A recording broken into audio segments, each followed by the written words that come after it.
میرا نام طوبہ ہے۔ میں اپنی خوبصورتی کی وجہ سے ہمیشہ ہی خاص رہی ہوں، مگر جو کسی نے کہا کہ اچھی صورت بھی کیا چیز ہے، جس نے نگاہ ڈالی غلط ہی ڈالی۔ میں حقیقت میں سونے کا چمچہ منہ میں لے کر پیدا ہوئی تھی۔ دولت ہمارے گھر کی باندھی تھی۔ سب لوگ میری گوری اور گلابی رنگت، سنہرے بال دیکھ کر بے ساختہ ماشاءاللہ ضرور کہتے تھے۔ میں اپنے ماں باپ کی اکلوتی اولاد تھی۔ میرے والد کا نام شکیل تھا۔ میرا ایک چچا بھی تھے جن کا نام عقیل تھا۔ ان کے دو بیٹے اور ایک بیٹی تھی۔ ابا جتنے دولت مند تھے، چچا اتنے ہی غریب تھے۔ چچا کی فیملی اکثر ہمارے گھر آتی رہتی۔ امی چچا جان کی فیملی کا بڑا خیال رکھتی تھیں۔ چچا جان اور چچی جان اکثر میری نظر اتارتے رہتے تھے۔ چچی جان میرے ناز اٹھانے میں ہمیشہ سب سے آگے رہتی تھیں۔ وہ اکثر کمل کو کہتی تھیں کہ دیکھو طوبہ کے ساتھ بیٹھی، یہ ایک داسی لگ رہی ہے، جیسے طوبہ کی داسی ہو۔ امی کو چچی جان کی باتیں سن کر بڑا غصہ آتا، جس کا وہ برملا اظہار بھی کرتی تھیں کہ آپ یہ کیسی باتیں کرتی ہیں، کمل بھی پیاری بچی ہے، گورا کالا سب اللہ کے رنگ ہیں، اللہ کو پسند ہیں اس لیے اس نے بنائے ہیں، بس دعا کریں کہ اللہ قسمت اچھی کرے۔ امی کی بات سن کر وہ کہتی، ارے بھائی یہ جو خوبصورتی ہے اسے تو خوبصورتی ہی کہوں گی، میری بیٹی تو کالی ہے، کالی کے ساتھ قسمت بھی بری لکھوا کر لائی ہے۔ کمل بھی میری بیٹی ہے، جتنا میں طوبہ کو دوں گی اتنا ہی کمل کو بھی دوں گی۔ امی یہ کہہ کر کمل کو گلے سے لگا لیتی، مگر چچی ہنس کر کہتی، کالا رنگ تمام خوشیوں میں پانی بھر دیتا ہے۔ نہیں بھابھی، گورا یا کالا نہیں، اچھی سیرت ہی زندگی بناتی ہے۔ یہ رنگ روپ تو 4 دن کی کہانی ہے، تمام عمر تو لڑکی اپنے کرموں کا ہی کھاتی ہے۔ یہ بات سن کر چچی حیران رہ گئی تھیں۔ دن اسی طرح ہنسی خوشی گزر رہے تھے کہ اچانک امی ابو کا ایکسیڈنٹ ہو گیا۔ ابو موقع پر ہی دم توڑ گئے۔ امی کافی زخمی ہوئی تھیں۔ ڈاکٹر نے بتایا کہ ان کی ریڑھ کی ہڈی بری طرح متاثر ہوئی ہے، شاید اب یہ تمام زندگی کھڑی نہیں ہو سکیں گی۔ یہ سب سن کر میرا برا حال تھا۔ ایسے دردناک موقع پر میری چچی جان نے مجھے ہاتھوں ہاتھ لیا اور ان کی کوشش تھی کہ میں اس حادثے سے جلد نکل آؤں۔ اس مشکل گھڑی میں چچا اور چچی نے میرا بھرپور ساتھ دیا اور یوں میں دوبارہ زندگی سے ناطہ جوڑنے میں کامیاب ہو گئی۔ چچا جان نے ابو کے کاروبار کی باغ دوڑ سنبھال لی۔ امی چچا جان اور دیور اور دیورانی کی شکر گزار تھیں کہ ایسے حالات میں اگر یہ لوگ نہ ہوتے تو ہمارا کیا ہوتا۔ امی کی دیکھ بھال، میری دیکھ بھال، گھر کا سارا انتظام چچا اور چچی نے سنبھال لیا تھا۔ پھر وقت نے ایسے کروٹ لی کہ کچھ سال آگے سرک گئے۔ چچی جان کے بچوں کی اچھی رہائش، اچھی خوراک اور اچھا لباس بھی ان کے کالے رنگ کو نہیں بدل سکا۔ ہاں بس اتنا ہوا کہ کوئی دیکھتا تو انہیں بس قبول صورت ہی کہتا، مگر میں ان کے حادثات سے گزرنے کے باوجود بھی روز بروز نکھرتی ہی چلی گئی۔ جو مجھے دیکھتا بس دیکھتا ہی رہ جاتا۔ ایک روز مجھے میتھ کے سوال حل کرنے میں کچھ پرابلم ہو رہی تھی، اس لیے میں اسد بھائی سے مدد لینے کے لیے ان کے کمرے میں جانب چل پڑی۔ جب میں چچی کے کمرے کے پاس سے گزری تو اپنا نام سن کر چونک گئی اور تجسس سے ان کی باتیں سننے پر مجبور ہو گئی کہ میرا نام یہاں کیوں لیا جا رہا ہے۔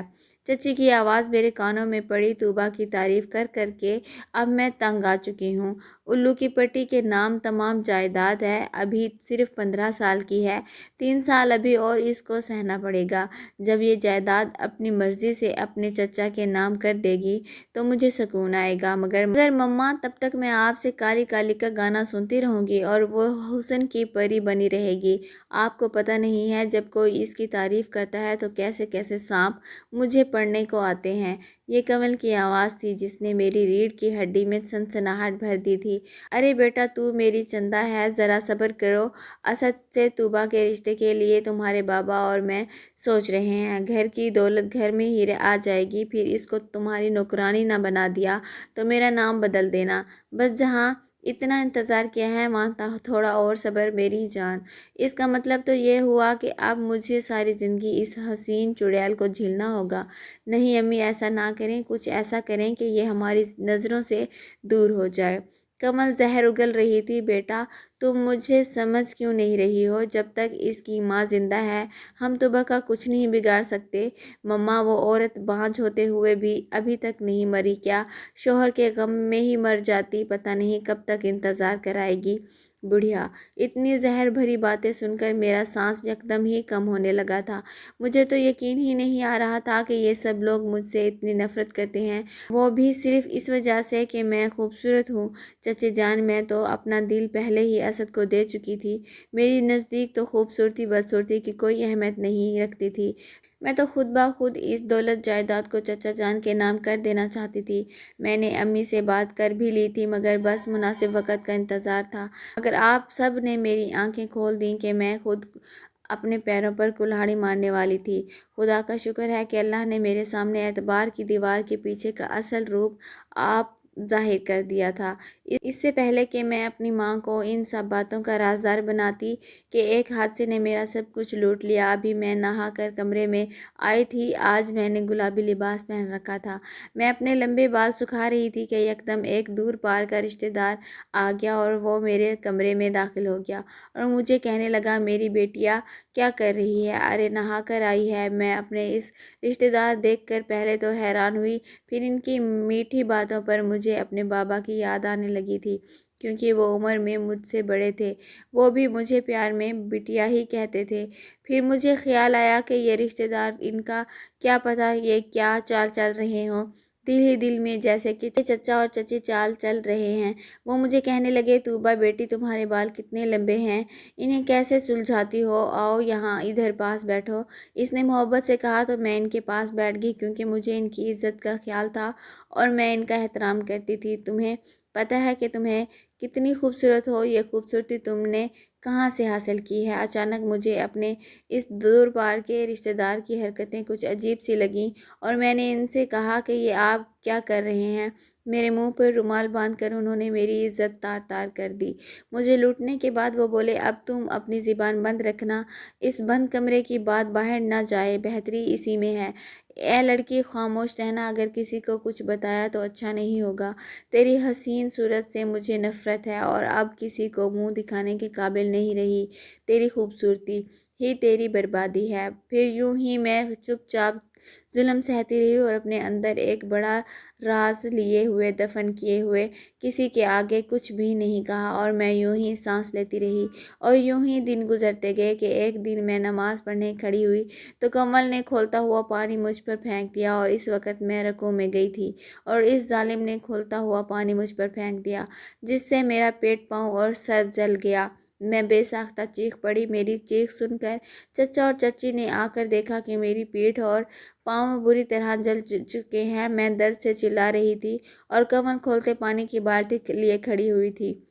اس سے پہلے کہ گھر کے نوکر یہ منظر دیکھتے، چچا جان نے پانی کی بالٹی ایک طرف رکھی اور مجھے اٹھا کر باتھ روم میں پھینک دیا اور دروازہ بند کر دیا، اور پھر وہ دونوں باہر کھڑے ہو کر چیخنے لگے کہ طوبیٰ، دروازہ کھولو، کیا ہوا ہے بیٹا، دروازہ کھولو۔ چچی مگرمچھ کی آنسو بہائے چلی جا رہی تھی۔ اتنے میں چچا آگے آئے اور بولے، تم پیچھے ہٹو، میں دروازہ توڑ دیتا ہوں، جب تک کہ گھر کے نوکر گھر کے کمرے تک آ چکے تھے۔ چچا نے دروازہ توڑ کے اداکاری کرتے ہوئے زور سے لت لگائی اور دروازہ کھل گیا۔ دروازہ کھلتے ہی چچی جان چلا کر بولیں، عقیل، آپ سب باہر کھڑے رہیں، میں اور کمل اندر جا کر دیکھتی ہیں، پتہ نہیں طوبیٰ باتھ روم میں کس حالت میں ہو۔ وہ دونوں باتھ روم میں داخل ہوئیں اور وہیں سے چیخنے لگیں، عقیل صاحب، جلدی سے ہسپتال چلنے کی تیاری کریں، ہماری گڑیا طوبیٰ جل گئی ہے۔ مجھے ایک ہفتے کے بعد ہوش آیا تھا۔ میری کمر اور پیر بری طرح سے جل چکے تھے۔ ہاسپٹل میں میرا علاج شروع ہوا۔ علاج کے دوران ایک نیا انکشاف سامنے آیا کہ میں ماں بننے والی ہوں۔ یہ بات سن کر سب مجھے برا بھلا کہنے لگے اور سب میں یہ مشہور کر دیا گیا کہ اس پاپ کی وجہ سے میں خود کو جلا رہی تھی۔ کم بخت حسین تو تھی مگر بد کردار بھی نکلی۔ سب مجھ پر تھو تھو کرنے لگے تھے۔ جب امی کو پتہ چلا کہ میں کنواری ماں بننے والی ہوں اور اس وجہ سے میں نے اپنے آپ کو جلانے کی کوشش کی ہے، تو اس غم میں ان کا انتقال ہو گیا۔ میری ماں میرے دنیا ویران کر کے بہت دور جا چکی تھی۔ اب میں تنہا رہ گئی تھی۔ لوگوں کی نفرت بھری نگاہیں سہنے کے لیے ابھی میں صرف 16 سال کی ہوئی تھی، مگر بدنامی میں نے اتنا نام کما لیا کہ ہسپتال میں بھی ہر کوئی مجھے نفرت کی نگاہ سے دیکھتا تھا۔ جس نے یہ تمام حرکت میرے ساتھ کی تھی وہ جانتا تھا کہ یہ بچہ کس کا ہے۔ اب وہ کسی بھی قیمت پہ میں اس بچے کو اس دنیا میں نہیں لانا چاہتے تھے۔ آخر عقیل صاحب کا پیسہ جیت گیا اور عقیل صاحب کا گناہ میری کوکھ میں ہی ختم کر دیا گیا۔ ماں کے بعد میری زندگی کو چچی جان نے ایک کمرے میں قید کر دیا۔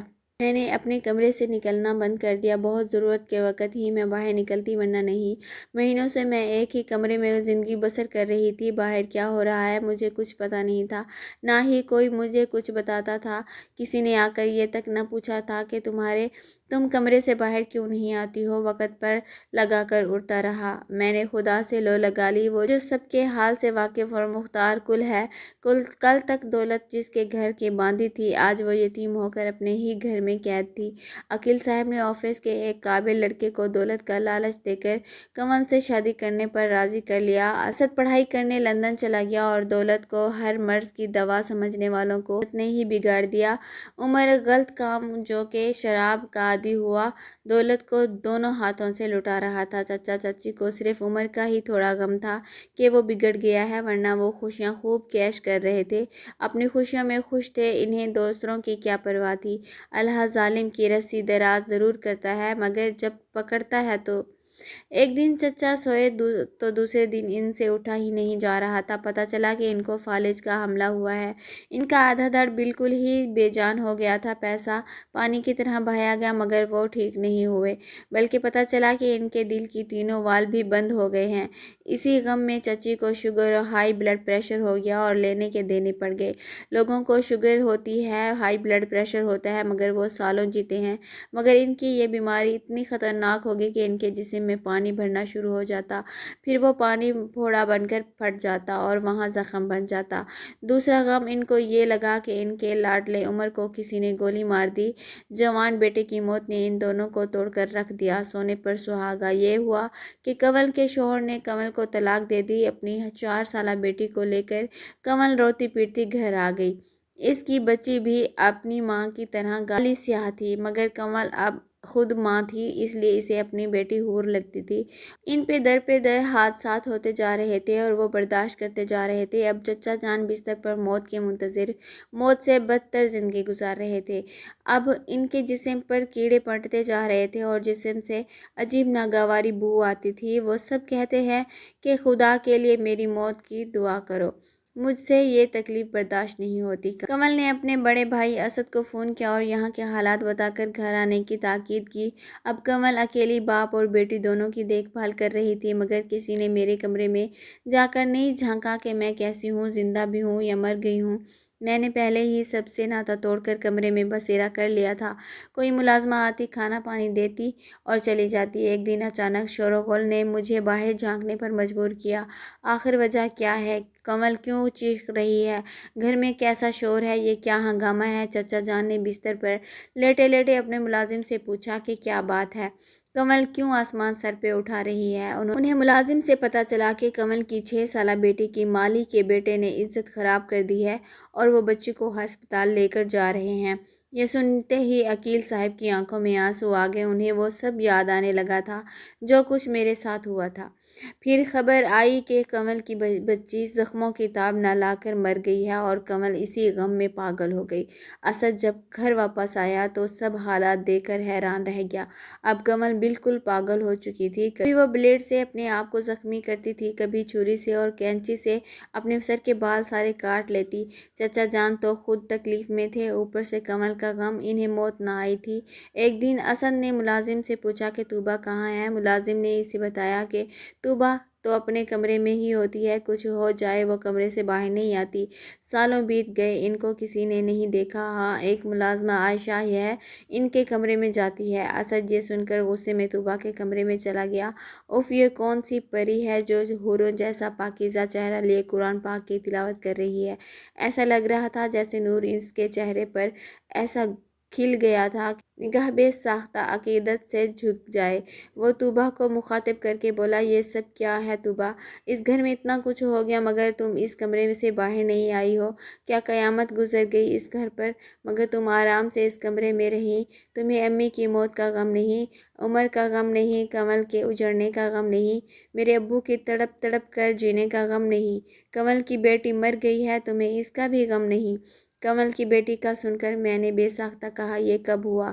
سچی مجھے پتہ نہیں۔ یہ کہتے میرا رو رو کر برا حال ہو گیا۔ میں اس شدت سے رونے پر اسد حیران ہو گیا۔ پھر میں دوبارہ بولی، وہ تھی بچی، مر گئی اور میں آج تک زندہ ہوں، مجھ سے زیادہ بے شرم اور کوئی نہیں۔ اب اسد کو ساری بات سمجھ آ گئی تھی۔ وہ مجھ سے پوچھ رہا تھا کہ طوبیٰ تم صرف یہ بتا دو کہ تمہاری عزت کس نے خراب کی تھی۔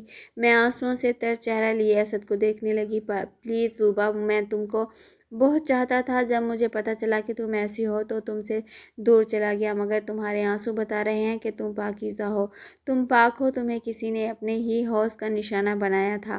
پلیز دیکھو، یہ قرآن رکھا ہے، تم اس کو پڑھتی ہو، تمہیں اس کی قسم بتا دو اسد تم سن سکو کہ تم میں سچ سننے کا حوصلہ ہے۔ ہاں ہاں، مجھ میں سچ سننے کا حوصلہ ہے۔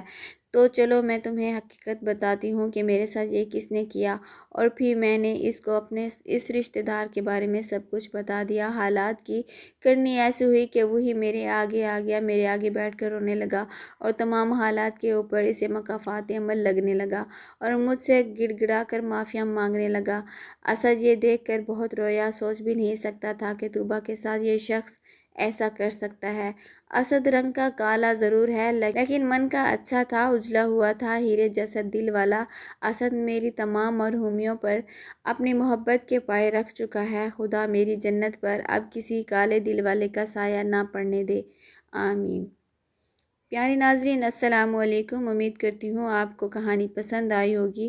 ویڈیو کو لائک اور ہمارے چینل لولی اینجل کو لازمی سبسکرائب کریں۔ شکریہ۔